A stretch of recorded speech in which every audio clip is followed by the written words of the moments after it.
এ কারণেই সাকিব আল হাসান 16 কোটির ভেতর মাত্র একটা। তিনি যতবার নিষিদ্ধ হন ঠিক ততবারই দুর্দান্তভাবে কামব্যাক করেন। এবারও তাই হলো। বোলিং করতে সাকিবের যে বাধা ছিল তার নেই। এবার যদি কিন্তু প্রাচীর টপকে তিনি খেলতে পারেন 2027 বিশ্বকাপ। সাকিব কিভাবে এবং কতবার দেয়ালে পিঠ ঠেকে যাওয়া অবস্থা থেকে ফিরে এসেছেন সে সম্পর্কে জেনে নিন। শুরু করতে হয় 2011 বিশ্বকাপ থেকে। ওই বিশ্বকাপে সাকিব ছিলেন অধিনায়ক। ভারত, ওয়েস্ট ইন্ডিজ ও দক্ষিণ আফ্রিকার বিপক্ষে বিশাল ব্যবধানে হারে সাকিবের বাংলাদেশ।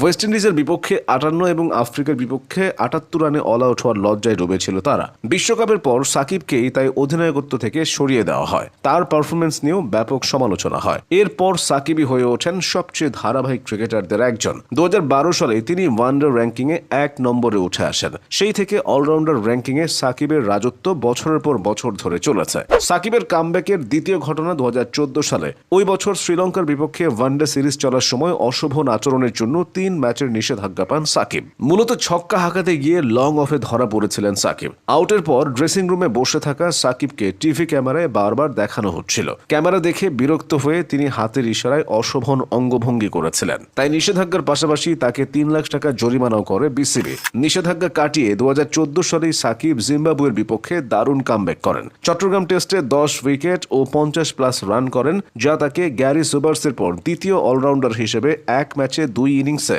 5 উইকেট ও 50+ রান করা ক্রিকেটার বানায়। সেই সিরিজে তিনি টেস্টে 24 উইকেট ও 251 রান করেন, যা তার ক্যারিয়ারের সেরা অর্জনগুলোর একটি। সাকিব আল হাসানের জীবনের সবচেয়ে বড় কামব্যাক হয়েছে 2019 সালের বিশ্বকাপে। এই বিশ্বকাপের আগে তিনি 1 বছর নিষিদ্ধ ছিলেন। অনেকে ভেবেছিল সাকিবের ক্যারিয়ার বুঝি শেষ, কিন্তু জেদি সাকিব তা হতে দেননি। 2019 আইপিএল এর নিলামে তাকে ধরে রাখে হায়দ্রাবাদ। কিন্তু দলে David Warner, Kane Williamson, Rashid Khan, Jonny বেয়ারস্টোর মতো বিদেশি তারকা থাকায় সাকিব একাদশের সুযোগ পাচ্ছিলেন না। বেশ কয়েকটি ম্যাচ একাদশের সুযোগ না পেয়ে তিনি আইপিএল এর চিন্তা মাথা থেকে ঝেড়ে ফেলেন। সাকিব বিশ্বকাপকে সর্বোচ্চ গুরুত্ব দেন এবং নিজের সেরাটা বের করতে কঠোর অনুশীলন শুরু করেন। প্রিয় কোচ মোহাম্মদ সালাউদ্দিনকে হায়দ্রাবাদ ডেকে নেন সাকিব। বিশ্বকাপ শুরুর আগে সাকিবকে নিয়ে কোচ সালাউদ্দিন ভবিষ্যদ্বাণী করেছিলেন এবারের বিশ্বকাপে সেরা হওয়ার জন্য যাচ্ছেন সাকিব। হয়েছিলেনও তাই। ওই বিশ্বকাপে সাকিব কি করেছিলেন তা সবারই জানা। ইংল্যান্ডের বিপক্ষে সেঞ্চুরির পর সাকিব সালাউদ্দিনকে মেসেজ পাঠিয়েছিলেন, থ্যাংক ইউ স্যার। 8 ম্যাচে তিনি করেছিলেন 606 রান।